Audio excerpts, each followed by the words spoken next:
All right, what's up, everybody? Got my boy Corey here. Corey is a member inside of Client Ascension, been in for a while now. What did you join Client Ascension at, revenue-wise, and where are you now? So when I joined Client Ascension, it's actually been quite a while. The revenue was basically zero. It was at like 2K. I actually had to go back to check. So it was like $2,000 a month. I wouldn't even say it was monthly. It was just kind of like a guy that was reaching out to me relatively consistently for work. And it was like 2K. And fast forward now, I just hit a record month in June. It's July 2nd right now. So I hit just under 31K. My recurring is sitting right at 25. Yeah, man, it's been crazy. Nice. Good stuff. So walk me through, what is your business? What are you even doing? How do you get the client? First, like, what are you selling and who are you selling it to? So to dive into that, I'll give like a super short backstory of kind of where I started. So I've always been relatively in the creative space in one way or another. And I was just finishing up college and it was in like the last semester of school. I ended up landing like a random job doing product photography for a candy company. And I've had no experience doing photography in general. It was just like I would do photo shoots for my buddies here and there or whatever, but I knew my way around Photoshop. So I could always touch things up a bit and ended up landing that as a job. Worked there for a couple years doing that. And then the way I got my first client is someone actually just DM'd that Instagram page. At the time, I didn't even focus on running a business. It wasn't even a thought. And someone was like, hey, who does your guys' design and photo work? And I was close with the girl that runs the social media and she kind of just looped me in as a quick referral. And then that kind of ended up getting me that first client who was like giving me some work here and there. And then that was like, damn, I can kind of use the stuff that I've learned from this job and let me just make some sort of a business with it. And that became me initially just being like a glorified freelancer initially. Nice. Good stuff. So what's kind of like the product that you're selling now? Yeah. Like, like the main offering. So a lot of people listening might have heard of Design Joy, like an unlimited productized design service. And it initially started super broad, just literally unlimited graphic design, just because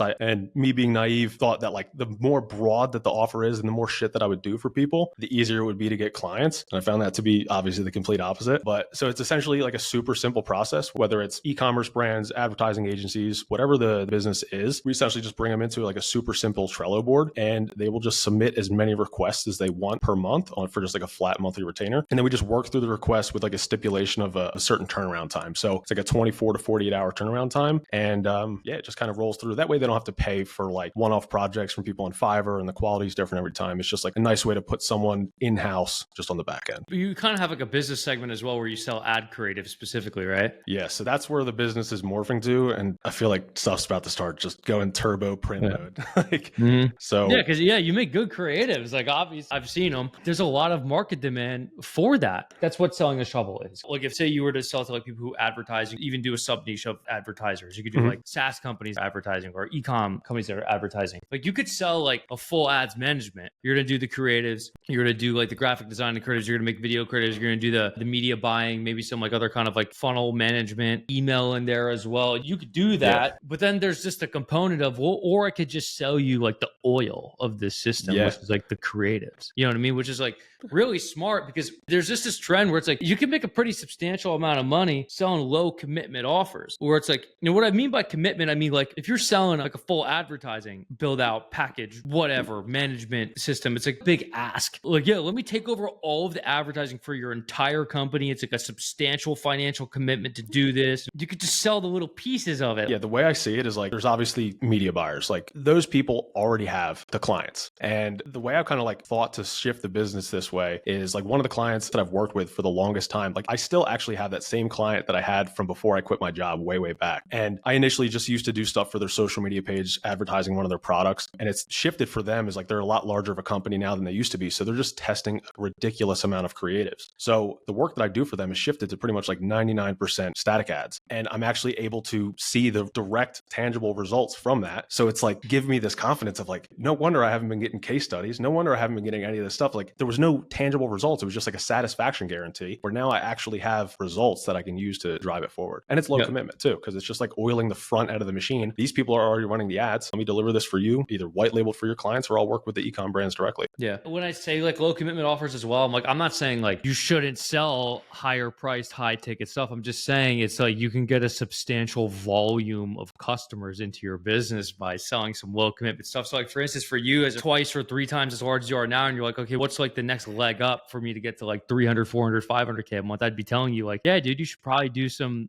full funnel management, like advertise for people and like build out that kind of, that's literally what I would tell you to do. More substantially priced up. So I think people kind of screw themselves over by trying to sell these like wildly extensive types of things for like, and they just really don't have the kind of results or case studies to back that up. And more importantly, actually, just the product even sustain that. Like I mean, anyone can just say like, hey, I'll guarantee you make $100,000 a month from like email or whatever. And then it's like, yeah, but like you don't really have a system for going about this. And when you're pitching this and trying to explain this to somebody, and like you don't have like a method by which you go about that, and you show and explain via like flow charts and this and like just information to substantiate this claim, people just don't believe you. What are you doing right now for your actual lead gen? What's the lead gen system in your business look like? So initially, like I've had a very difficult time with cold email for this offer, for the offer I was doing, which is just the unlimited, graphic design. It's because it's like, it's just a novelty. It's not making people more money. So I would get replies, but once people really like found out like what the service was, they're like, we're not really getting anything out of this just besides like someone to cover design stuff. But one thing I've prided myself in for the longest time is just doing really good work, very good creatives. So it's just been referrals. Honestly, this entire time, besides I've had a couple from ads here and there and things like that, but 99% of it is from referrals. Like when I joined, like I said, I was at like 2K-ish a month. I probably had like 10K in total revenue. This month, I'll be crossing $500,000 in total revenue, 90% from referrals. And like the lifetime value of the customers that pay between that like 2,000 to 4,000 a month mark is like 80K. Like it's like high for those people because they stick around for a year to 2 years. But obviously I've had some like lower ticket things in the mix, but it's mainly just been referrals and then people sticking around for a long period of time, just providing them good work. Yeah, dude. I mean, like if I work with an agency for something and do good work, and it's like, I just tell people like, yeah, bro, like I use this guy for this. I use this guy for this. I use this guy for this. And that's kind of what happens. I think a lot of people, what happens, like if they're not getting referrals because like you're literally just not doing a good job isn't good. Like that's literally why.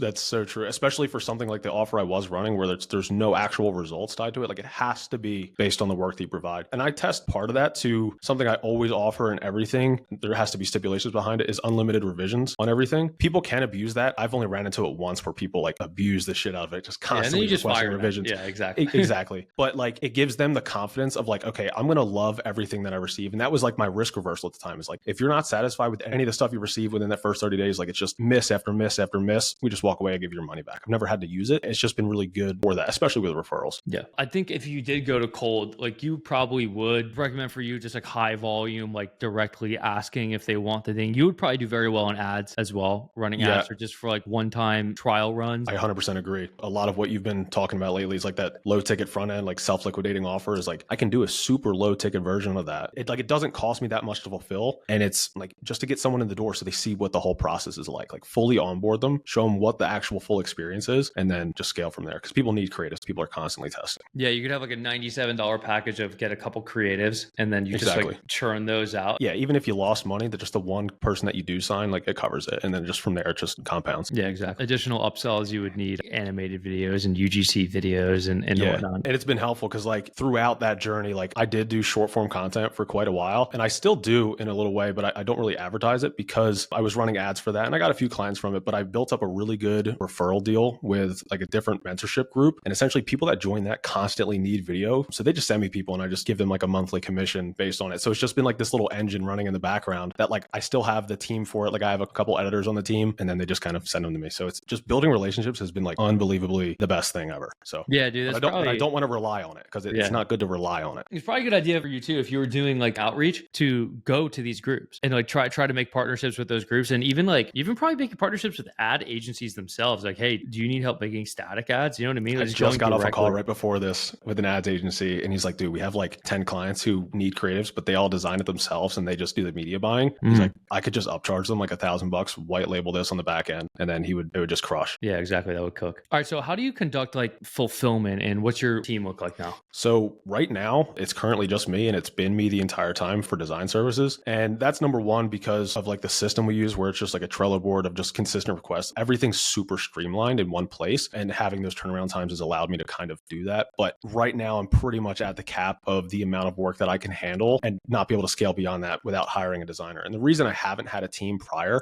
for design and like actual deliverables is because the design was so broad. I was doing everything under the sun, and like I have the skill set where I can do a lot of that. But when you're hiring a designer, like a lot of people are just niched to one specific thing. Like if you have like a logo designer, or if you have someone who's specific for ad creatives or social media graphics, I would have to build out this like whole mega team because of the horrible expectations I set for those clients initially, just because I needed work. But like I have one designer on the team technically right now. We just onboarded. Essentially, he's just no monthly retainer. It's just like a pay per deliverable type of of thing. He's specifically there for static ads. And the whole goal is eventually to allow the current clients I have to churn out, just have it where it's the static ads, because that team is so much more scalable going into the future because it's just one skill set and that's so much easier to replicate going forward and train for if I needed to. Are you doing anything with AI? We do use AI for, I've used it in like social media graphics. Like if we're doing like, for example, let's just say there's like a product like this and we just want to put it in some like really crazy environment. We'll use that, but we'll also obviously use Photoshop involved in it. Cause I don't know if it's just me because I'm a designer and I've been using Photoshop for so long. I hate when I see ad creatives online that are like obviously just made with ChatGPT and it's just ChatGPT and I see some of the text is maybe misspelled or I don't know. It just drives me nuts. So we'll use it a little bit. There has to be some personal touch to it. Yeah. What do you think your main bottleneck in the business is right now? If you were to identify like what's kind of stopping you from honestly being so broad with everything, which has caused fulfillment to need to only fall on my shoulders. And if I wanted to pull the time away, I would have to like say peace out to some of the clients and just like cut revenue substantially and then scramble to get new clients when I haven't had systems in place. But now revenue is a lot higher. I just actually started working with Plug'em Remotely X to hire an executive assistant to kind of handle some of the things that'll actually push the business forward, whether it's outreach, building emails and things like that, while I start shifting the focus more towards ad creatives. Nice. Good stuff. What are your pricing packages normally? Like how is this like structured? Like forcing people to get on retainers? You do a lot of like one-time things or like how do you go about that? Yeah. So what I did initially was I had a flat monthly rate and there was like contract where 6 months to 12 months, whatever it might have been. But that was when my rate was around $2,500 a month. So it was a little bit lower barrier to entry, but just for like my stability's sake. And then one thing I ended up starting to test was I moved up to about $3,000 a month roughly. And I removed the time commitment. I just had like a 30-day cancellation, but there was that satisfaction guarantee. And I'm not saying I recommend that to everybody, but maybe it was just because of the work I provided or like how I communicated with them. But there was virtually like zero churn for the longest time because I felt like that had like a level in the client's head of like, they didn't feel like they were stuck with me. If they're getting good work, they're going to stick around, and they did. So as I realized that like scalability was going to be an issue because of me doing the fulfillment, I raised the prices. So right now it's $4,000 a month for unlimited graphic design. And that usually, like I said, covers social media graphics, ad creatives, things like that. All right. So what do you use Client Ascension for? Because you came in here and you were pretty much at zero. You're at $30K a month. I assume obviously you're trying to go to like 100, 200K a month. How have you used it personally? So I used it a lot different initially than I do now. And that's about to kind of change. So I was kind of explaining a little bit before this call, like I feel like I'm joining Client Ascension for a second time. It's really exciting because now I'm super confident about the direction I'm going to go. So when I joined, it was immediately into,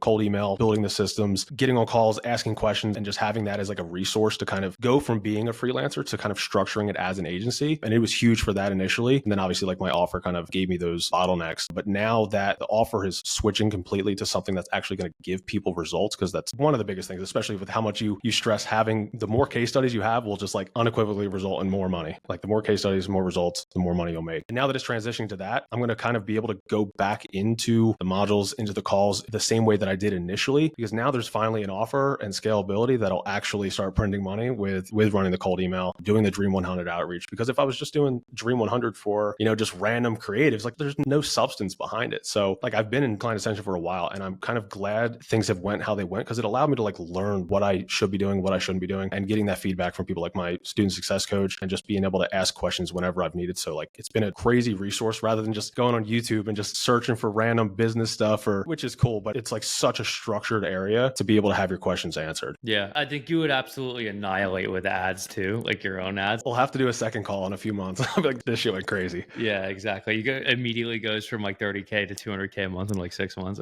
Dude, I'm not going to say it's going to happen, but I really think there's like a huge trajectory that's going to happen. Dude, it's funny because sometimes I see some of the guys in there running these specific kinds of businesses. Like you're an example of one where it's like, wow, I wish I just owned that, because I would just like fucking just spin up funnel real quick and a bunch of ads and like a couple salespeople and just blitz it to like 200K a month in like probably like a couple months. And there's other ways that I can hit the market too. Like for example, with like Client Ascension, like there's a lot of things taught about cold email, and then you have List Kit as well, which is like kind of an extension of that. They all work together. With the unlimited design, there was like nothing I could really sell as like a low ticket offer or anything like that, just to get opt-ins and leads in the pipeline other than people who are directly interested. It's like now that I'm doing static ads, it's like I can build a library of templates if people just want to get on in the low end. Like, hey, I'll give you 100 templates for $97 one-time payment. They use them. They realize that they don't want to do the actual work to put their, products on the creatives and run them. Like, we'll do that for you. So then there's going to be whole processes involved in that. Yeah, it's cool because when you have like a fair bit of money, you can hire someone to build a funnel for you. I mean, you can sit there and write copy. You can drop 10, 20, 30 grand on ads to like blitz something, and then you just sell people upsells on the back end. It just spew off cash. It's like having access to the people who can actually do things in a competent fashion. Because I think people say, say like, oh yeah, I'd do that too, Daniel, if I had a bunch of money. The answer is like, actually, no, you probably wouldn't, because you don't know the people I know. And I think it's actually funny when people, the whole trope of hire A players, like, yes, literally, yeah, do that. They don't just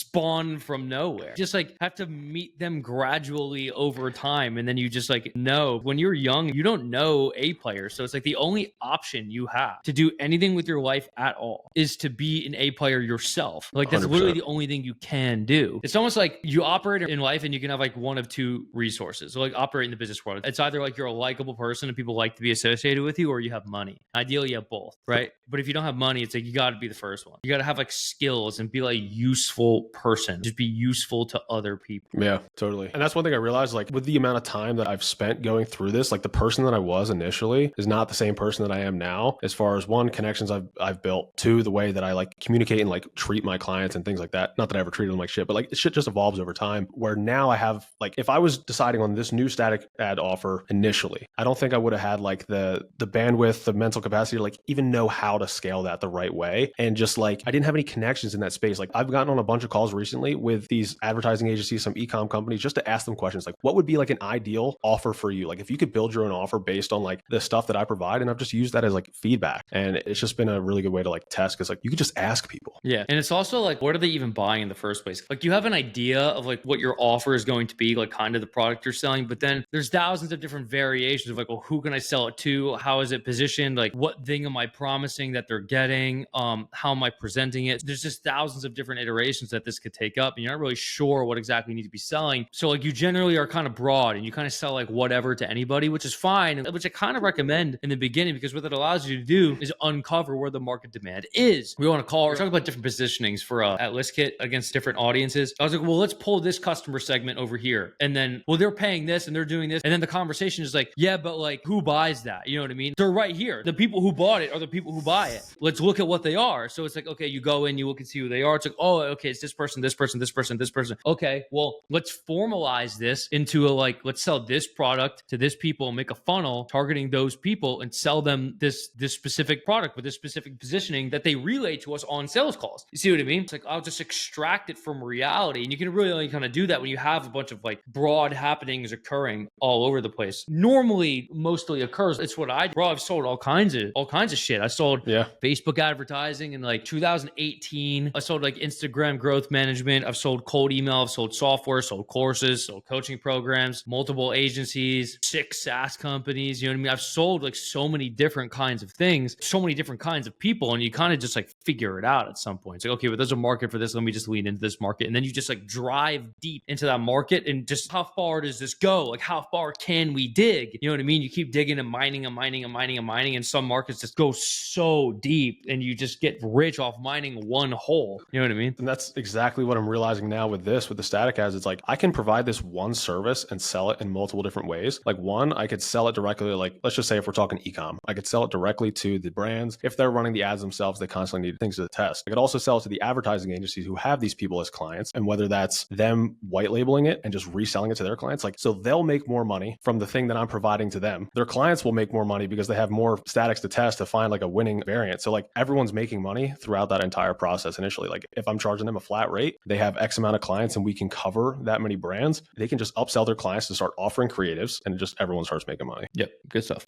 All right. So what's the plan from here? Where are you taking your business? What's the growth trajectory and plan for this? Now that we'll be having fulfillment kind of taken off my plate very soon, it's like literally just growth focus. And that's one thing I've learned over time is like, I love growing a business more than I love like doing the actual like deliverables of it. Yeah. So dude, it's going to be exciting. So I'm going to just push super heavily on ads and cold email. And I really do see like the trajectory of the business, like scaling to like 1 million ARR very soon, like 80,000 plus a month, and probably ambitiously like 6 to 8 months. I do think that's possible just because the scalability will be there. Like if I got that influx of leads right now, I wouldn't be able to handle it. But like once I have that fulfillment team for just statics, like if that's the only bottleneck is just like hiring more people for that, the rest is just focused on more clients, more clients, more clients, more clients. Would you sell the company or would you keep it? Depends what level it's at. Yeah. There's always a number, but like probably not. Like if I'm at that level, no, not yet. Like yeah, I want to scale this thing to a couple. I see the potential for several 100,000 a month. Nice. Good stuff. I do too. Yeah, it's a good business. Very clean business. I like it.